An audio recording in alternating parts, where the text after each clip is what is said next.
the wrong tune in the wrong key. Gig nightmares for you and me. Song changed keys and I wasn't ready. Gig nightmares for you and me. Another key change, oh God, oh no. Gig nightmares for you and me. All right, Gig Nightmares. Here we are today with Mr. Brian Silver, Brian W. Silver of 80s Revolution, the Flossie Band, Route 80s, and most importantly, Pure Shit from your high school days. You've done your homework. What, do you have a team that looks up a lot of stuff? I just write down everything you say, for better or for worse. So obviously, being an 80s Revolution, we've had plenty of talks. Obviously, we carpool a lot for gigs. So during these long drives, 2-3 hour drives down to the shore or wherever else we're going, you tell us a lot of stories about shows that you've played, experiences. Just to fill the dead air. Yeah. I make up all of it. All right. So I wrote down a bunch of the stories you've told me just because, they're great stories to tell. So You're a sneaky little shit is what you are. So on the topic of shit, tell me about your high school band, Pure Shit. Where did that name come from, and where did that band go?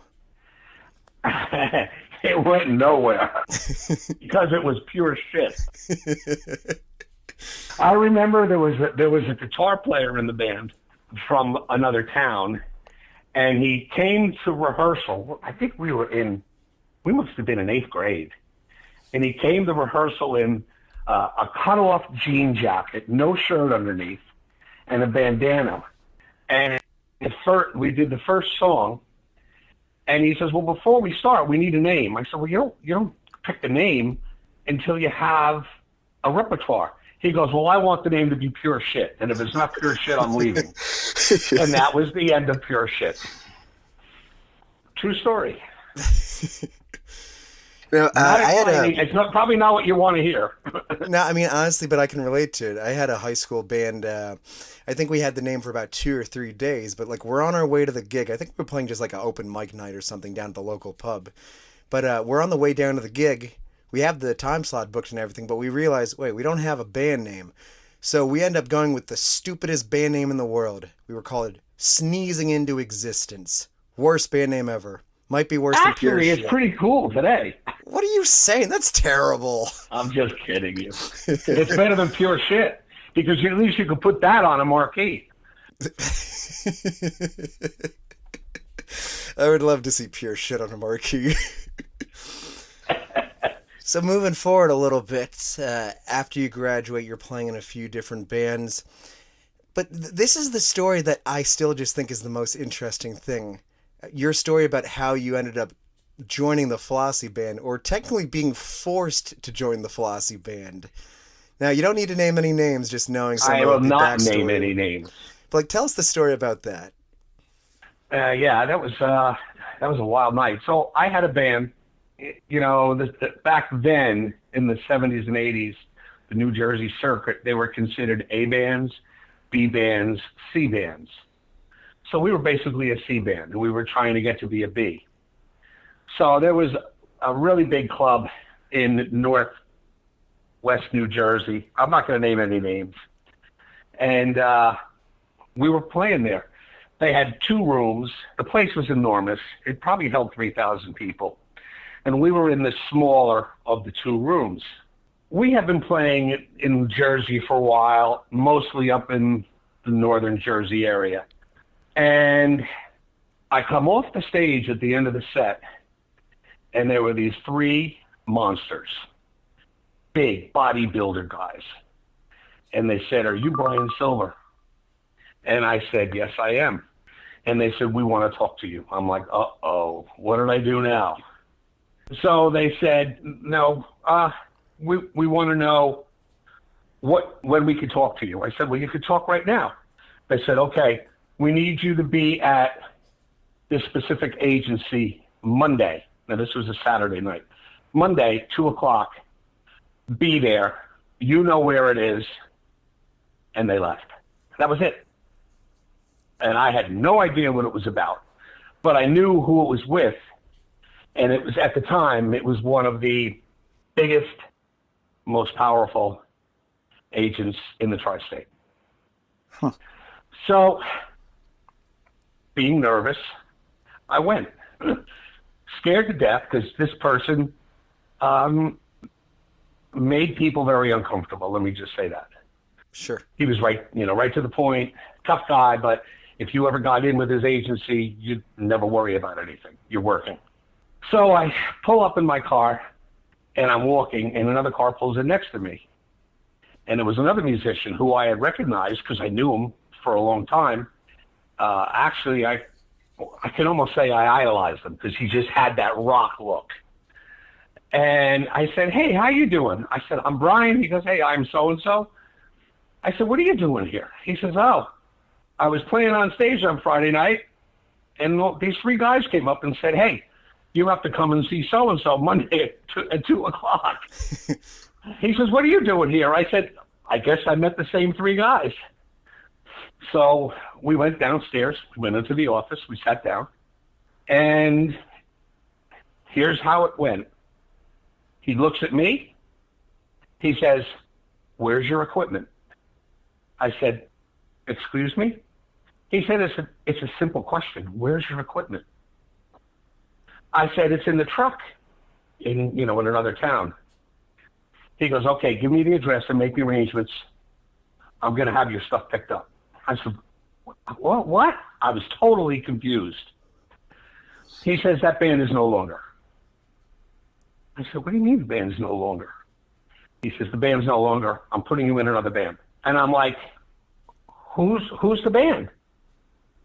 He says, "When it's time, I'll tell you." Now, I didn't want to challenge him. I didn't want to say a word because just being in that office was intimidating. Plus, being in that office, there were probably 1,000 people that would have loved to have been in my position. Now, the other guy who was with me was a keyboard player. He already knew why he was there. They had told him because they knew him because he worked with another band. Ah.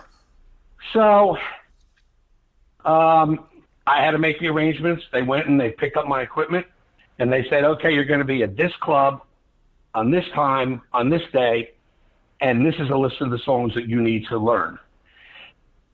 And I said, "Is this an audition?" He says, "No, it's not an audition. You're in the band. We've been following you and watching you for the past month." Okay, cool. So I went there on the day that I was supposed to be there. We had a 4-hour rehearsal. I walked into the club, and I looked on the stage, and there was my equipment and the entire band's equipment, and there was the big sign hanging up behind us, the Flossie Band. And I was like, holy shit. Because they were one of the top 5 bands at that time. This was 1979. I had 2 weeks of rehearsal. And in our first gig, I went from playing in front of 250 people to 1,500 people. And it was one of the most awesome things. And it was 6 days a week, 51 days a year for 6-7 years straight. So I'm curious, what did you tell your old bandmates? Yeah, well, I should have told you what he actually signed them, and he had them, he got them another bass player, and they went around and they played, but they stayed on the C circuit, and I went to the A circuit. It was pretty cool. And then within a year, Flossie went from like the top 5 to number 1. So it was pretty cool. It was awesome. A lot of fun. It was a great time. So naturally, there's plenty of great stories from playing with the Flossie Band. And again, be easy now. Yeah, being careful not to name too many names or anything. I know where you're going. Yeah, okay, so we're going to start off with the Club story. So we're playing in this beautiful new club, okay? Mm-hmm. It's packed. And one of the members of the band, he liked to visit the bar too often during the night, mm-hmm. Which he wasn't supposed to because Flossie, the lead singer and the owner of the band, she finds people every night, $50 a night if you were drinking or any drugs. Oh. That's true. Well, he actually owed money at the end of the week, but sometimes. But anyway, this particular night, I guess he had a couple too many. And downstairs where the dressing room was, they had two giant ice machines, you know, where they make the ice and they bring it upstairs to the bartenders. So I change, I'm coming out, and there's this one member of the band, and he's leaning over the ice machine, and he's peeing in the ice machine. As he's doing this, the owner is walking down the steps and catches him. I still laugh. It is so funny. Well, needless to say, we were never back. I remember you telling me, I think the same member had something with heart boxers on stage. Well, we had been in the studio, and we, meaning myself and two other members of the band, and then some other people, which I'm not going to tell. I'm not going to name their names. And we actually wrote an album's worth of material. A friend of mine that I grew up with was an engineer at Fox Recording Studios in Rutherford. You know, it was a Harrison board, 30 channels. It was state of the art. It was great. And we had mastered our first two songs, and they were really good. So we were feeling good about ourselves, and we were playing in a club down in Central Jersey. It was a Sunday night, and I remember it like it was yesterday. There were 900 people in the club. And this one member and I walked in to speak to the leader of the band. Her name was Flossie. And said, listen, we've been writing songs, and we would love to write. We had just finished our Flossie Band album, and it was on its second printing. And we were already rehearsing for the next album. And he says to her, hey, listen, you know, we write a bunch of songs. I'd like to put a song or two on the album, the next album. And she said, absolutely not. The guitar player and I write all the songs, and that's the way it is. So he got really upset, and he went to visit the bar.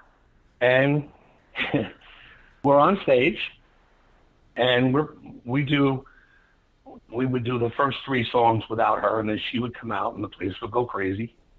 And we're on stage, and all of a sudden, I feel the drummer, and he's like a metronome. He was like a machine. And he's like lagging. And I'm like, this isn't like him. And I look over at the guitar player, and he's crying. He's laughing so hard. And I turn around and I look at the drummer.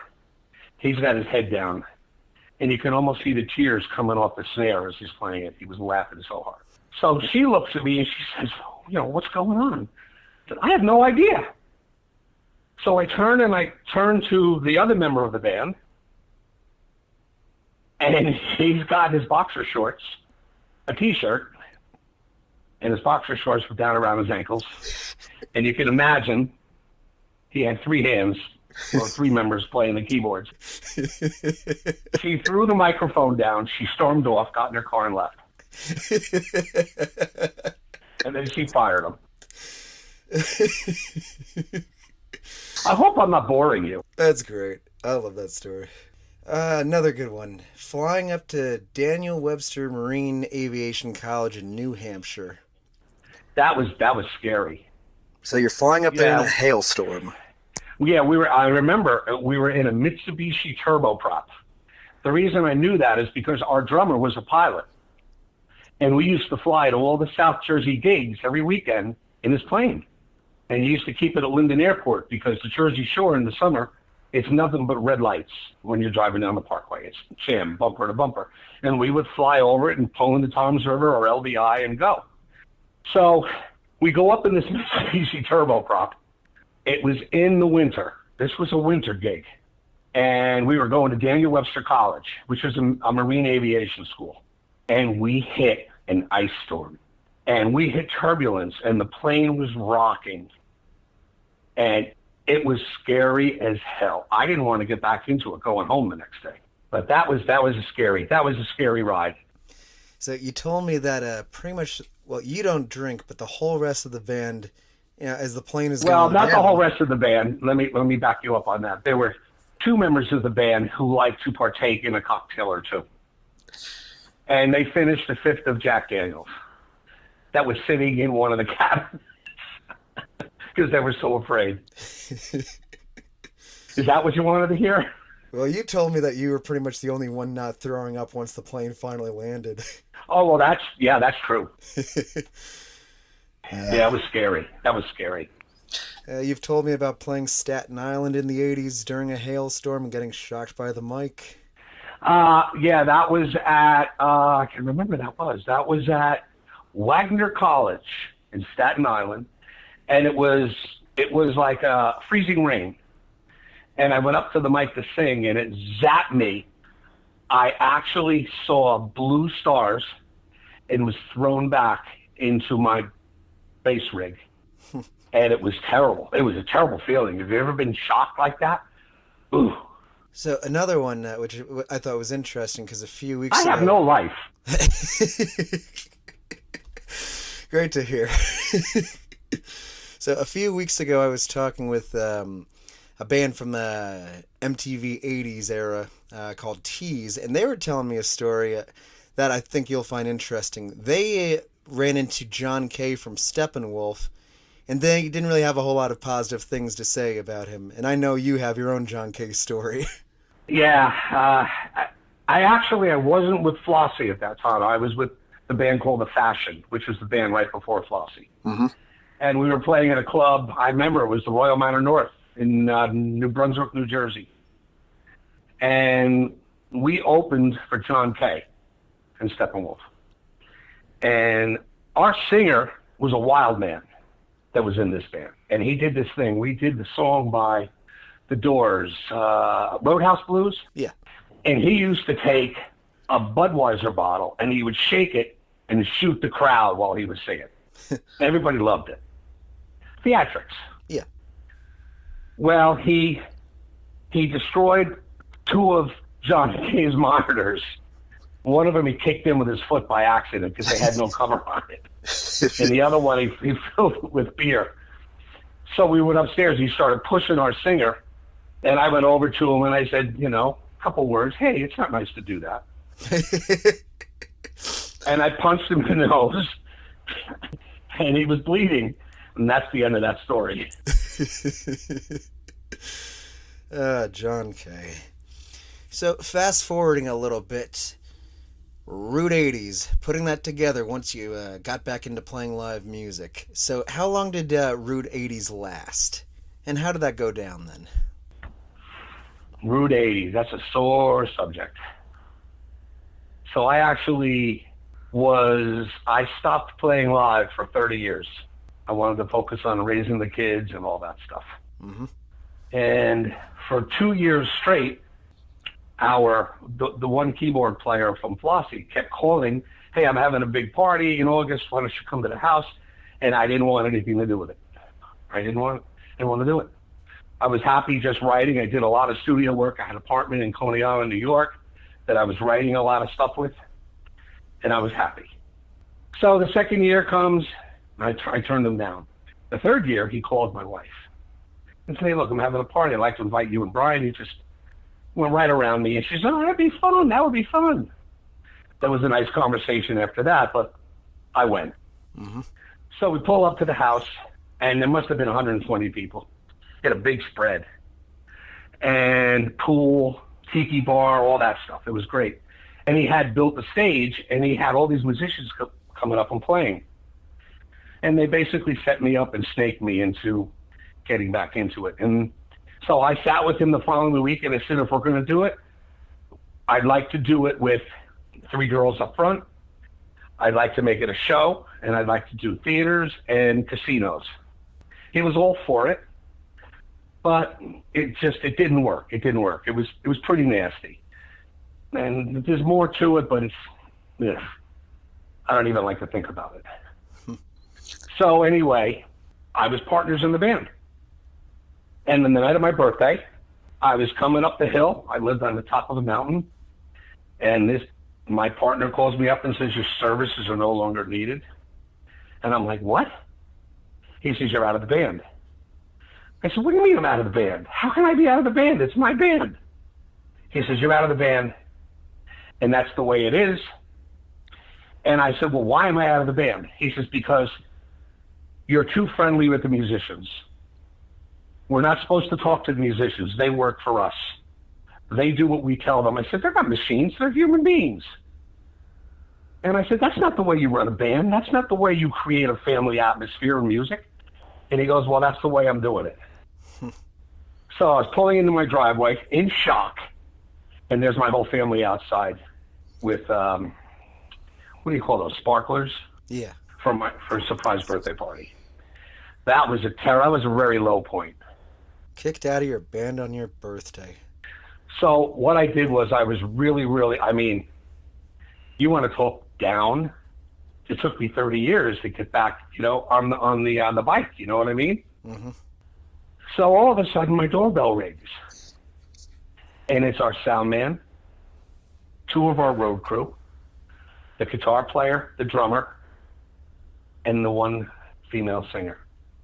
They said, "Let's go, dust yourself off. We're going to continue with what you wanted to do, the way you wanted to do it, and we're going to put a band together." And we're going to crush Route 80s.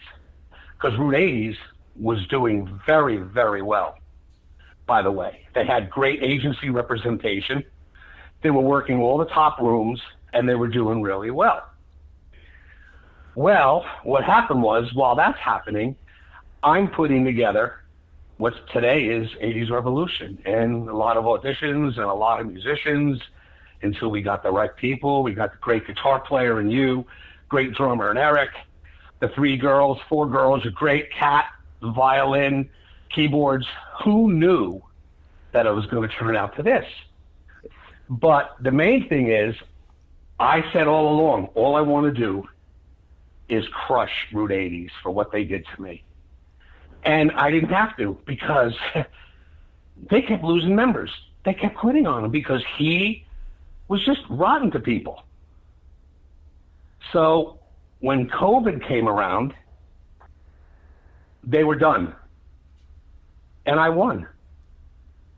And the agent or the representation who got them to where, a really good point, he's now with 80s Revolution, and he's kicking ass for us. There you go. You had a vision. Last year we did 83 dates. This year, at the time of this podcast, we already have 43, and it's only the beginning of February. It's going to be a great year. Well, the thing is that the theater is just really where we want to go. And, we've got, as you know, we have a lot of interest from all over the country, including Las Vegas. But I'm not going to touch on that right now because I don't want to, Well, I'm looking forward to all of it, obviously. So even with 80s Revolution, how long has the band been together at this point? Is it something like 8? 8 years. Yeah. 8 years. So there's still... But here's the problem with the 8 years. Sure. It really should be 4 years. Because we wasted too much time. As you know, being in all the bands that you were in, you bring in somebody, you get them to the point where, wow, we're playing out, and then they leave or they get fired. Now you got to bring in somebody else. And you got to wait, you got to stall, you have to get another 3, 4, 5 weeks to audition. And that we kept doing that. I mean, when you came in, the day you came in, we had 3 guitar players, you and 2 others. Mm-hmm. I mean, it's like every time we would take 2 steps forward, we're taking 3 steps back. But fortunately for the better part of the last, I guess, 2 years now, because I think I'm coming up on my, let's see, I joined March of 2023, so yeah, I'm coming up on my 2 years, so more or less since that point, it's been a stable lineup for the most part. Totally, and the people that are with us, and it's funny, I don't know if I ever told you this, but do you remember when I'm not going to mention the band's name, we were playing at an outdoor festival, mm-hmm. and one of the singers from a top band, she had an attack and she got really sick. Yes. Let's not mention any names. Sure. And they had the EMTs in there. They were ready to take her to the hospital. She was in really, really bad shape. I really don't know what it was, but I assume it was exhaustion or overheat or whatever. And the leader of that band is sitting on a bleacher by himself because they had to stop the show. And he turns to me, and I had never really spoken to him. And he says, "You're the leader of 80s Revolution." I said, "Yeah." He says, "How the fuck do you deal with all those girls?" He says, "I have one, and it's nothing but drama." And I said to him, "You want to know something?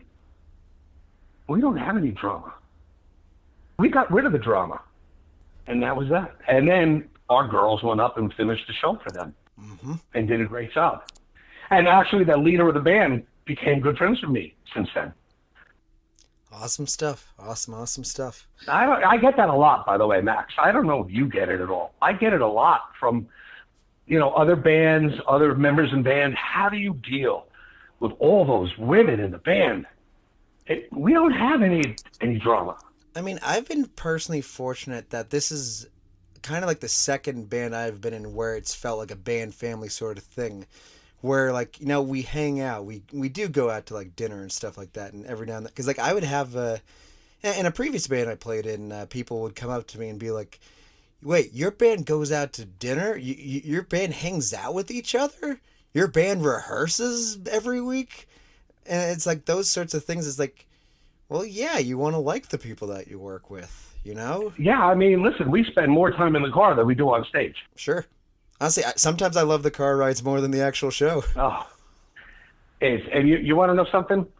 From me, I don't come across as, well, it's my band. I don't think I ever, bring that out in anybody. I let everybody say what they want. I'm transparent. And I got to tell you, I love watching and listening in the car. I just sit there and say, wow, this is really freaking cool. Everybody gets along, and it's really comical. It's called a clown car. I love the clown car. Yeah, so, it's a lot of fun. So 80s Revolution, there's been still like a good couple number of gig nightmares that have happened, during my time in the band and then also previously, before I joined. The one you told me about before was playing Saltwater Day with the monsoon soaking all of the equipment. Oh, man. Holy crap. I've never experienced anything like that. We're playing on the beach on one of those, county portable stages. We play them all the time at these outdoor festivals. And I'm looking to my left because I'm facing the water, but I'm looking to the left and I'm looking to the west. And I'm like, man, look how dark it is over there. That's really weird. And it was like 2:00 in the afternoon. It's getting closer and closer and closer and closer and closer. And all of a sudden, it was like a tsunami hit us. Everything was drenched.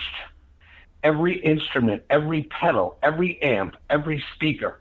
We had to put our speakers and our guitars in the vehicles upside down so the water would drip out. That was scary. Thunder, lightning. It was like nothing I've ever seen. Everything was destroyed. Thunderbolt and lightning. Very, very frightening. Exactly. Galileo. I remember, I think the first time I played 4th of July Edison fireworks with you guys, because I think both years that we played it downpoured. Either before our set or during our set. Yeah, that's right. I remember that. Yeah, so the first time I remember, there's all the clouds coming around, but we're thinking, it's gonna pass. So we're playing the first song. I think it was "Flock of Seagulls I Ran," and I'm playing, and all of a sudden it just starts downpouring and everything. So I have Billy Joel and everyone moving my pedal board back since it wasn't under the covering. But Billy Joel. Yeah, but then I'm thinking. No, that was your cue to say that was our singer's husband. His name is really Billy Joel. Yeah, that's. Yeah, I guess that clarification is important. But yeah, so they moved my pedal board back so it's not getting drenched and everything, and I'm standing back there, but then I'm realizing, well, I don't want to stand all the way back here. No one can see me. So I walk up to the front of the stage when I'm playing the solo and everything, and Gloria, she has the umbrella, so she comes up and she's following me as I'm walking around on stage playing the solo at the front of the stage and holding the umbrella over me. Now, that's family. Yeah, I love it. That's family. Because in the one song we do, which is called Raining Men, yeah, the girls have 3 umbrellas. So that's why we had the umbrellas. Very helpful. Yeah, I mean, I'll tell you what. These girls are absolutely amazing. I love every single one of them. Mm-hmm. They just give 150% every time, every one of them. And then when you bring in subs, like we brought in Gianna, I mean, after a while, she was right there with the rest of the girls, you know, not missing a beat, you know, not a step behind. She was great. Seeing her growth from the very first show I played with her to where she is now, I'm very proud of just everything she's done. It's awesome. She's amazing. She's amazing. I mean, I think they're all amazing. Our band, pretty much we all complement each other, and I love how we all have our own respective moments to shine. Like, obviously, like switching off lead vocals. Like, it's just awesome. I don't know if I've ever seen any other, like, bands, you know, local bands or even, like, bigger bands for the most part. Like, I'm starting to see a little bit more of it now. But, like, for the longest time, I never saw anything like that. It's just really unique. I think when I really, really felt that this was something special, and again, I never think of myself, and I think you could vouch for that. I very rarely think of myself. And we were playing at, if I remember correctly, I think it was the New Brunswick Performing Arts Center. I'm just trying to remember. It was, and walking out onto that stage, and I said to myself, wow, this is why I put this band together. The girls wrote an unbelievable theater show. We rehearsed it and rehearsed it and rehearsed it and loved rehearsing it. But the thing that turned me on the most is when those girls came in and they walked onto the stage and I just saw the gleam in their eyes, how excited they were that what they created and what they put together is going to be presented to this crowd. And that was what just blew me away. There you go. And that's what I enjoy. I enjoy watching you go out into the crowd with your guitar. I enjoy Eric with everything he does. I mean, it's great. It's a great thing we've got going. I'm excited to see where this year takes us. Well, I can't say anything, but it's going to go pretty damn far. All right. So before we wrap things up, is there anything you want to promote? Anything we've got going on? I'm going to let you do it. Well, we're playing the New Brunswick Performing Arts Center. I think is that what it's called? Yeah, I don't remember the date. I know that we have a pretty light schedule for March, and now, I mean, April, May, June. Forget June, July, August. Forget it. It's going to be a lot of theaters, but a lot of outdoor events, and you know, of course, we're doing a lot of casinos. We've got the Hard Rock. We've got Paris.